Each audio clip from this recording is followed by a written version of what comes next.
Come on in, guys. Welcome to Idled Out, where we talk all things Survivor. My name is Luke, and today we've got a blast from the Survivor past. We're talking about Jeff's epic final vote deliveries from the early seasons of the show. If you started watching Survivor after 2005 and never really went back and watched those pre-HD seasons, well, have I got a pleasant surprise for you.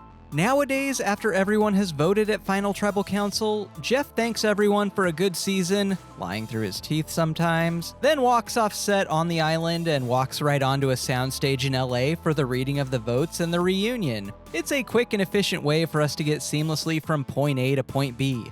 Ain't nothing wrong with that. But 6 times during Survivor's first 11 seasons, Jeff was feeling a little extra. He used to do these absolutely ridiculous final vote deliveries, traveling by land, by air, and by sea to deliver the Final Tribal Council votes back to New York or LA in vignettes that were simultaneously extremely silly and surprisingly delightful. One thing's for sure, we can never doubt Prope's commitment to Survivor. Look at this. What early seasons didn't have these epic vote deliveries? In Borneo, Jeff read the votes right then and there at Final Tribal Council. In Africa and Thailand, they faked us out. And in Pearl Islands and Palau, Jeff did the routine we're all familiar with now. That leaves us with Australia, Marquesas, Amazon, AllStars, Vanuatu, and Guatemala as seasons with this charming bit of early Survivor cheese. So let's count them down. Here are the 6 times Jeff delivered the Final Tribal Council votes in truly epic fashion, ranked from amazing to super duper amazing. At number 6, we have Jeff's vote delivery in Survivor Guatemala, the very last epic vote delivery before he forever switched to the old walk off set, walk onto soundstage routine they've been using for the last 15 years. Even though this is the least ridiculous one, it's still pretty fun. Jeff collects the final votes, leaving the castaways alone to just hang out in this ancient Maya pyramid. Okay, now Judd, don't touch anything. Jeff flies overhead, showing off the utter beauty of their shooting location. From there, we cut to LA, where the chopper lands on the Survivor Guatemala-themed helipad, which I'm sure is still there today. Then Jeff walks into the CBS studio to read the votes. That's it, Jeff? This one's alright, it's pretty good. You can tell Jeff's heart just isn't in it anymore. It's fun, but it doesn't commit to the bit completely like prior seasons had, and that's why it's not the worst, but the least best final vote delivery. At number 5 is the vote delivery in Survivor Australia. For Survivor's second season, everything had to be bigger and better. So reading the votes right at the Final Tribal Council simply wasn't going to cut it. So instead, Jeff takes the votes, gets on a chopper, and pieces out. Next time we see him, he's flying in between New York City skyscrapers, eventually landing at the studio to read the votes. Like Survivor Guatemala, it's good, but not great. They're clearly testing the water on this kind of thing, but seasons to come would go bigger, bolder, and with a lot more skydiving.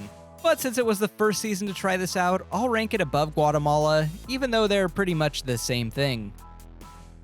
At number 4 is Survivor Marquesas, the first time they really went all in on the epic vote delivery. Like the prior 2 on this list, Jeff gets to the chopper and then flies all the way to New York City, and we get this very triumphant shot of the Statue of Liberty, just in case you weren't sure where we are. But the magic really happens when Jeff hitches a ride with a New York City cabbie. And is it just me, or are Jeff and this guy, having a moment? I mean, look at the way their eyes lock, then they both sheepishly glance away. This is probably what it was like in casting when they were getting Boston Rob on the show. My favorite part, though, when Jeff gets a receipt so he can make sure to get reimbursed for the trip. Always expense those business rides, folks. The third greatest epic vote delivery is from Survivor AllStars. By now, this is pretty well-worn territory. Jeff leaves the future Marianos and their assorted pawns on the jury via chopper to head straight to Madison Square Garden. Once he's over the ocean, he apparently reflects on just how poorly the season's boot order is going to be received, and almost does something drastic. Oh my god, Jeff, don't do it. The season wasn't that bad.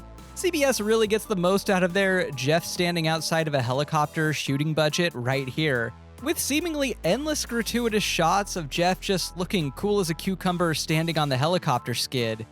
I guess if you're gonna shoot it, you may as well stretch that footage as much as possible. It's really fun, but even this pales in comparison to the top two.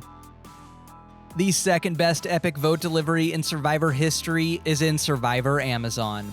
After the final votes are cast, Jeff switches things up and hops on a jet ski, making sure to try and rudely splash us on his way back to America. Apparently we're meant to believe he drove this thing all the way back to NYC on one tank of gas. I don't know, maybe he stopped at this freighter in the middle of the ocean and fueled up.